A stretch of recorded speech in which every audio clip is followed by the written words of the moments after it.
ating espiritu, sa ating emosyon, sa ating puso, sa ating katawan. Mark 1:21-22.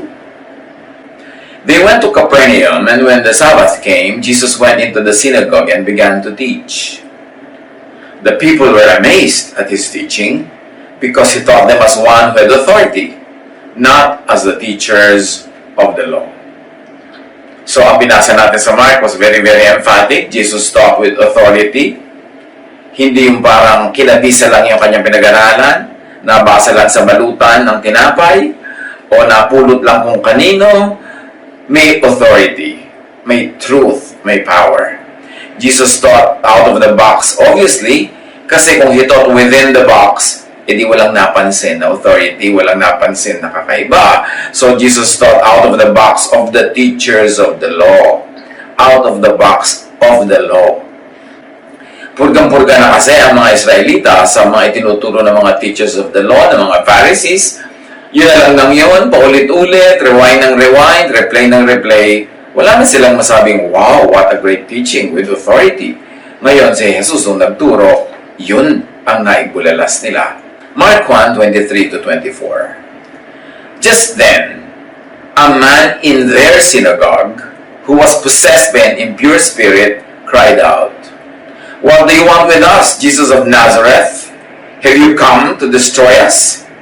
I know who you are, the Holy One of God." Biruin ninyo, gusto nyo bang mag-worship, mag-Bible study, tas may katabi kayo na possessed? This was exactly what was happening in their fellowship. Balik sila ng balik doon, dasal lang dasal, aral lang aral, pero merong possessed. At yung possessed na yun, hindi tinatabla na pinag-aaralan nila, possessed pa rin. Hindi nawawala yung impure spirit sa kanya, nandun pa rin. So talagang walang kalatoy-latoy itong pananalig na ito na ginagawa nila, yung mga katuroan at yung nagtuturo. At sabi ng mga spirits, "Have you come to destroy us? What do you want with us?" So hindi siya nag-iisa. Sinong kakampi ng evil spirits or impure spirits na ito? Sino? Sino-sino ang kasama niya? Mark 1:25-26. "Be quiet," said Jesus sternly. "Come out of him." The impure spirit shook the man violently and came out of him with a shriek. Simple lang si Jesus kasi may authority, may power. Hindi niya kailangan ng histrionics, hindi niya kailangan ng drama, hindi niya kailangan ng kung ano-anong mga kaartihan. Sabi lang niya, "Come out of him." At talagang umalis, but not without creating a little more disturbance. May mga tili-tili pa at sigaw-sigaw na sumama at kasabay ng kanyang paglabas doon sa tao.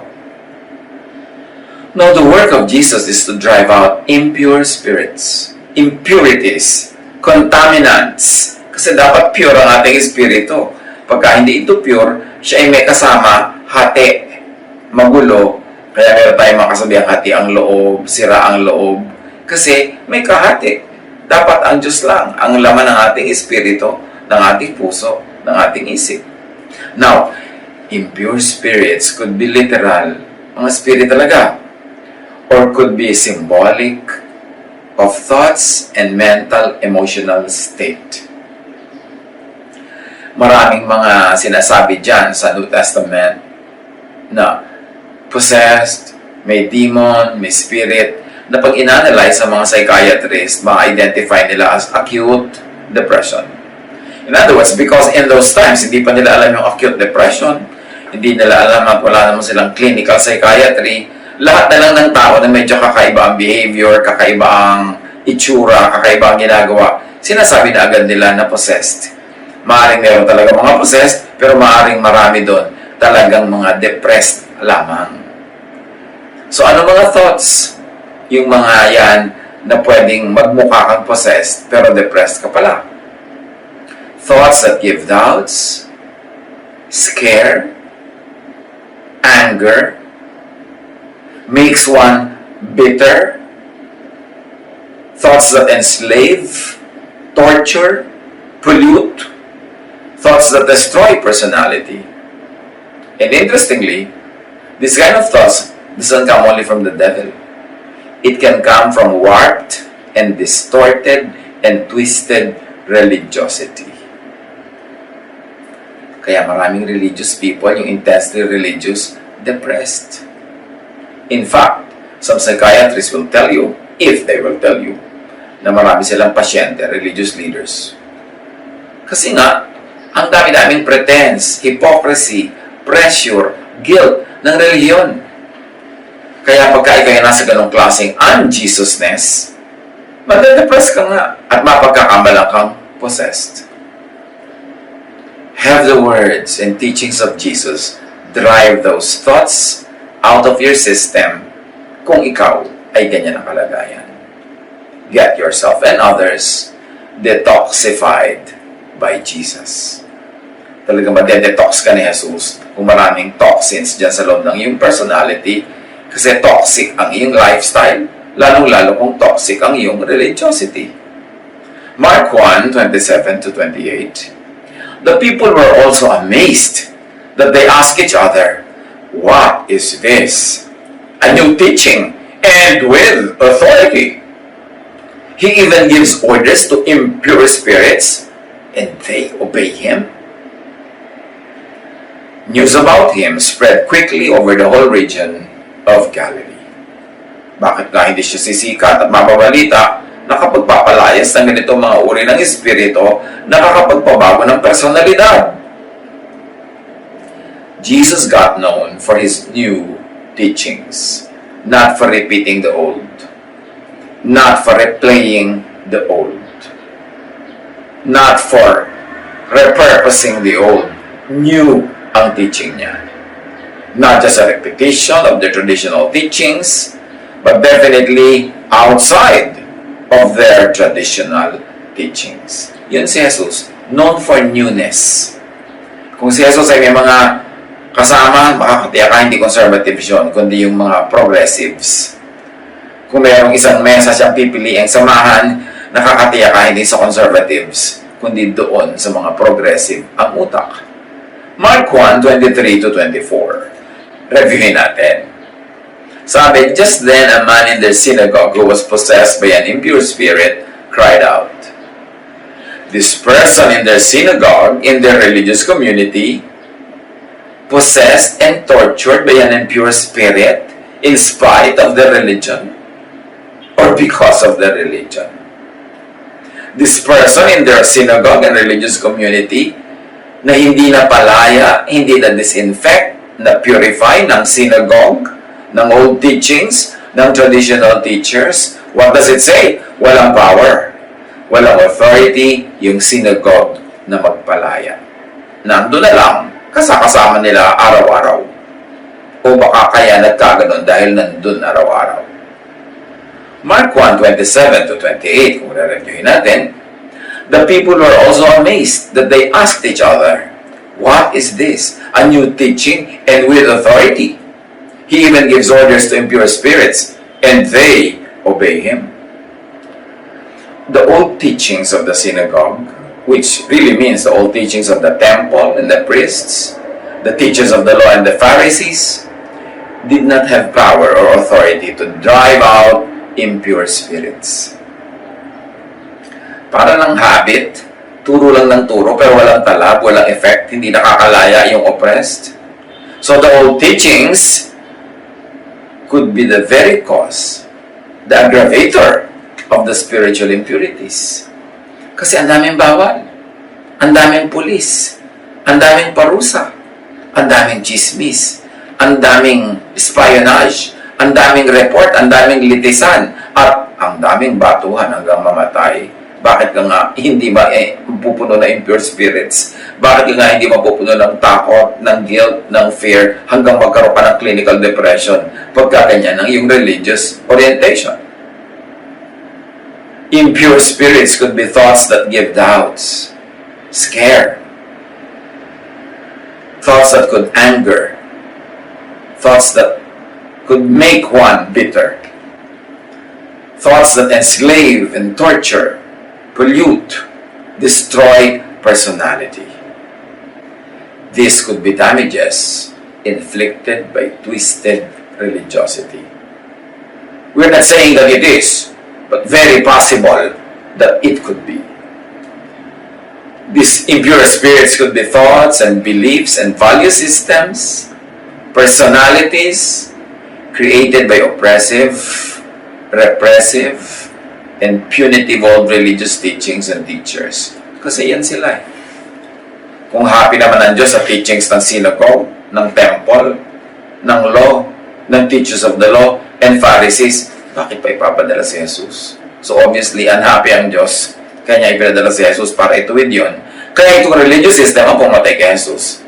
So talagang magkakontra ang dala-dala ni Jesus sa mensahe at yung mensaheng pauso ng temple. As we have said, hindi lahat ng demonic possession ay literal. Many cases show signs and symptoms of acute depression. Maraming very religious people suffer from depression if the teachings they embrace instill guilt, fear, and emotional imprisonment. Hindi nila masabi ang gusto, hindi magawa ang gusto, hindi matingnan ang gusto, hindi mapakinggan ang gusto, laging nagpapanggap, nagkukunwari, dahil laging mapapagalitan, mauusig, mababato. So ang daming guilt kasi tinuruan puro mag-guilty ka na lang, mag-guilty ka, mag-guilty. Maraming fear, nakaka-depress talaga yan. Daig pa niya ng mga impaktong tumitira sa iyong puso pag puno-puno ka ng ganyang emosyon. Jesus came to set people free from ungodly religious laws, abusive oppression and control by religious leaders, personality-damaging religiosity. Meron talagang ganyang brand of religiosity ha, nakakasira ng personalidad. Yung dating masasayahin, ngayon bigla na lamang laging malungkot. Yung dating friendly, ngayon laging hostile and galit. Yung dating malaya, ngayon nakatali, nakakulong. So, nakakasira ng personalidad pag Pharisaistic, pagka lagi na lang law, pag lagi na lang punishment, pag lagi na lang guilt.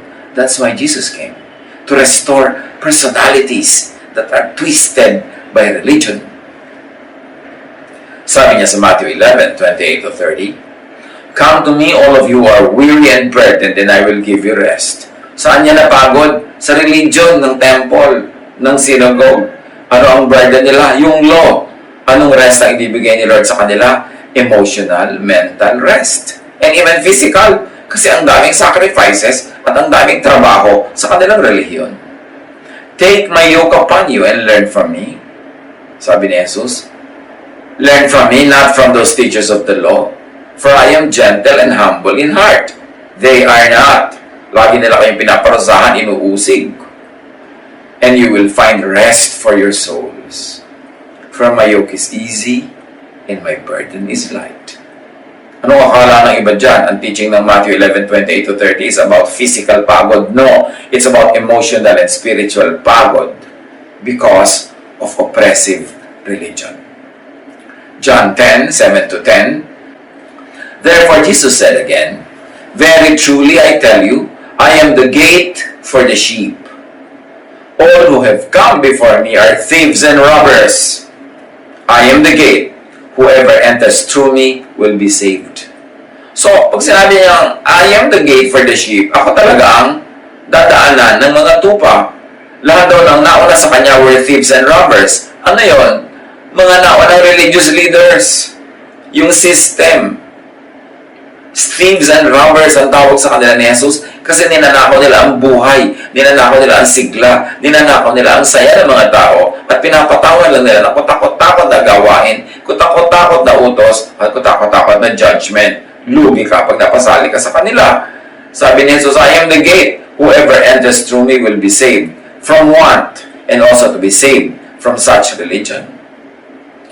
You don't save people only from hell. You save them also from religion that makes their lives like hell. At sabi ni Jesus, "I am the gate. Whoever enters through me will be saved. They will go in and go out." It means there's freedom. And they will find pasture. There will be satisfaction.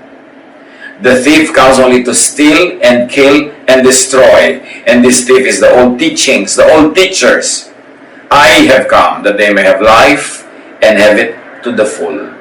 Kaya dumating si Jesus para bigyan tayo ng pahinga from oppressive religiosity at bigyan tayo ng buhay na masagana, masaya, malaya, na magmahal, makipagmahalan, umibig, at malaya sa kontrol ng mga religious leaders. Bakit siya ipinadala ng Ama? John 1:14. The Word became a human being and lived here with us. That is Jesus. We saw His true glory, the glory of the only Son of the Father. From Him all the kindness and all the truth of God have come down to us. In other words, galing sa mga ibang religious leaders, hindi dumadating ang kindness and truth of God. It's only from Jesus that the kindness and truth of God had come down. In other words,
many religious teachers have been misrepresenting God, presenting a very bad image of God, a God that is angry, always punitive, always may tantrum, magagalitin. So, ipinadala ng Ama si Jesus para sa wakas ay maipakilala siya ng tama at wakasan ang baluktot na pagpapakilala sa Kanya ng mga religious leaders. Kaya pinatay nila si Jesus. Listen to Jesus. Listen to the new teacher and the new teaching from God. Kaya namin New Testament eh. Pero kahit naman sa New Testament, maraming backslide yung mga ibang tao sa loob niyan. Binalik nila yung Judaism, ibinalik nila yung maraming elements of the law. Kaya kailangan salain sa Jesus filter. Pero paano tayo mag-e-enjoy ng detoxification, ng bagong spirit, ng bagong kalayaan, at bagong pusong umiibig at maibigin, payapa, tahimik, malaya? Matthew 9:17, sabi ni Jesus, no one pours new wine into old wineskins. The wine would swell and burst the old skins. Then the wine would be lost, and the skins would be ruined. No, new wine must be put into new wineskins. Both the skins and the wine will then be safe. Ang wine kasi nung araw inilalagay sa mga leather na mga balat ng hayop. So pag bago yung wine, dapat bago rin yung leather, sabay silang tatanda. Pero pag bago yung wine, old yung leather, pagka nag-ferment yung wine, sasabog yung old leather. Matatapon yung leather, matatapon din yung laman, sayang lang. Pero siyempre hindi man wine and leather ang pinag-uusapan dito, kundi new teaching, new thought, new way of looking at God, new way at looking at spirituality and godliness. Yun ang dala ni Jesus, at ang kailangan na bagong wineskin ay bagong utak, bagong korte ng utak, bagong paraan ng pag-iisip. Hindi pwedeng si Jesus ilalagay mo lang sa lumang paraan ng pag-iisip. Hindi pwedeng lalapit ka kay Jesus, tatanggapin mo si Jesus, papapasukin mo Jesus sa puso mo, pagkatapos ang style mo ng religiosity, old style. Yung puro law, puro legalism, puro punishment, puro usig.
hindi magkamatch yung dalawa na yun. Pareho lang masasayang. Jesus comes with the new wine, meaning new teachings. We receive the new wine with new wineskins, meaning with new minds, with new mindsets. Kaya ang sabi ng Romans 12:2, don't change yourselves to be like the people of this world, but let God change you inside with a new way of thinking. Then you will be able to understand and accept what God wants for you. You will be able to know what is good and pleasing to Him and what is perfect. Akala ng marami, pag sinabing, do not be like the people of this world, yung mga people na mga umiinom ng alak, yung mga people na may mga relasyon, yung mga people na mga immoral, ang tinutukoy dito yung people of the old world, old temple, old religion. Yung pinalitan na ni Jesus. Huwag kayong maging tulad nila. Payagan nyo ang Diyos na palitan ng pag-iisip nyo sa loob ng pagbabagong loob nyo. Doon nyo palang maiintindihan at matatanggap kung ano talagang gusto ng Diyos para sa inyo. And then, makikita mo kung anong mabuti at kaibig-ibig, kung ano yung